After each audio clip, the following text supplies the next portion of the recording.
leaves, in most cases, you can identify those leaves. Now, we have to learn a little bit of vocabulary about leaves. So let me start by showing you what a simple leaf is. A simple leaf is one leaf, and you can tell it's one because it will always have a little bud, and that's where next year's leaf is going to be. Now, compare that to the other kind, which is a compound leaf. And you know it's a compound leaf because there is one bud down here, and then there are individual leaflets.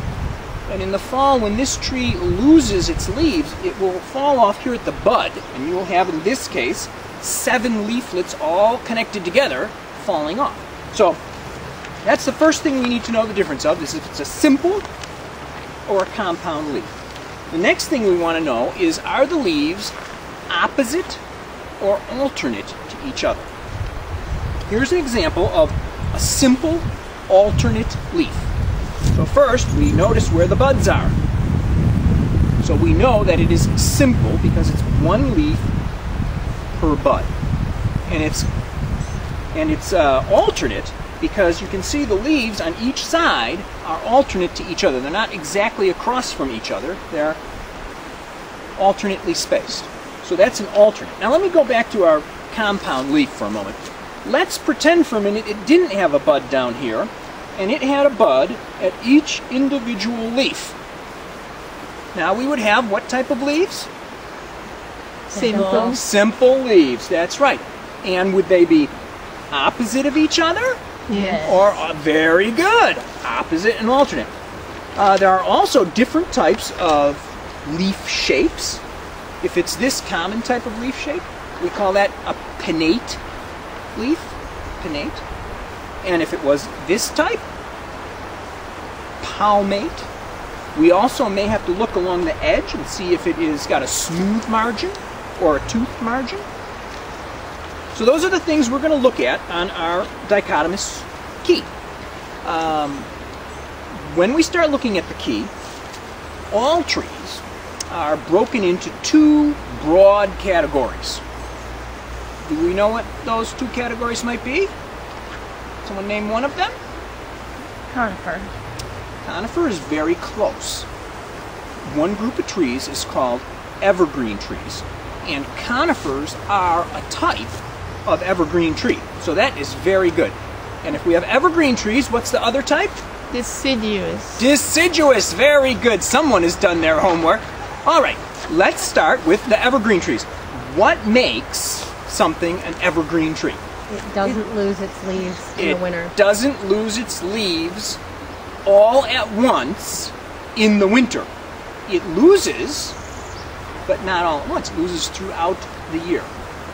Excellent. And what makes it a deciduous tree? It does lose them all in the winter. It does lose all of its leaves at the same time. So, excellent. That's very good. So, let's move on. And let me give you your... So, what we're going to do next is I'm going to hand out the dichotomous key, and then we're going to go out together and identify our first tree, and then we're going to go out and see if you can identify them all on your own using the key without me. But I'll be there to answer any questions. How does that sound? Yeah. All right. So let me give you each the dichotomous key, and we're going to go through the questions on that. And there's one for you, and one for you, and one for you. So let's get going. All right, so this is the first tree we're going to try and identify. So let's start with the dichotomous key. Would you read the first question on there, please? If the tree is evergreen, go to 23. Okay, is this tree an evergreen? Looks like it. All right, let's go to 23. Would you read number 23? If this tree has leaves, not needles, go to 24. Does it have leaves? No. Okay, well then what's the next one? If this tree has needles, go to number 25. Go to 25. Okay, we're going to go to 25. And you back there in the back row, would you read number 25 for me? If it has 5 needles in a group, it is a white pine.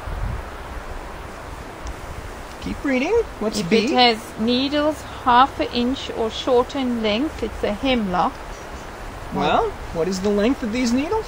Less than half an inch. So it is A hemlock. a hemlock. So out of 135 tree species, you all have just now identified a tree. Pretty easy when you have a dichotomous key and know how to use it, isn't it? Yeah. Now, I brought you to this tree for a special reason, though, and that is because we were also going to learn in class about the interdependence of life. And I thought that this was an excellent tree to talk about that. Because I don't know if you are aware or not, but these trees are currently being attacked by the woolly adelgid. This hemlock woolly adelgid is an invasive insect that is attacking the hemlock trees, and it is killing them off. And hemlock trees, we're right here by the stream, is a riparian type of tree. In fact, a hemlock forest is a riparian forest. What do you think riparian means? Fixes it? It's located near the stream, and it's a riparian. They live in wet river environments along the rivers. So they fix the erosion? That's what riparian is. So it's a riparian species that's being attacked by this non-native invasive woolly adelgid. And it is killing off all of these hemlock forests in the park. Now the park is very diligently trying to stave back the invasion. We are spraying them down when we can get to them by the road, but with 525,000 square acres, we can only get to a small percent.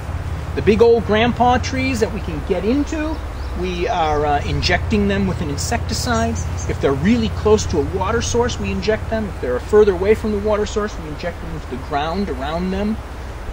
But all we're doing is slowing it down. And we are losing all of these trees. Now, since these trees are along the stream, they're shading the water. So what is that doing to the water temperature? Cooling it down. Cooling it down, very good. It cools the water temperature down. So without these trees, The hot water. the water's going to warm up. And with just a little bit of temperature increase, it's going to change the micro and macro invertebrates that are in the stream. And of course the things that feed on them, the salamanders and the frogs and the fish.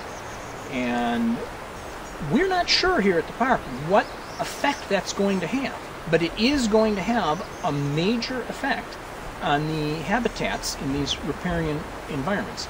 And that's what interdependence is. You wouldn't think that the trout swimming in the stream life actually depends on this invasive species that's attacking the hemlock trees, but they're all tied together. So we get an invasive, it damages the trees, the temperature goes up in the water, it affects the macroinvertebrates. We're probably going to lose the trout. So that is what independence is. Now, we are going to hike down the trail a little bit, and we're going to find a couple more trees to identify, and we are also going to take a look for signs of human migration and its effect on the environment. So I want you to keep your eyes open and look for any signs. Point those out to me and your partners and let me know when you see those, because we're going to talk about it and we're going to identify some more trees. Sound good? Yep. Let's go. All right, here's another one. And why don't you start this time? What is the first question on the key? 23. We're getting good at this. What does it say?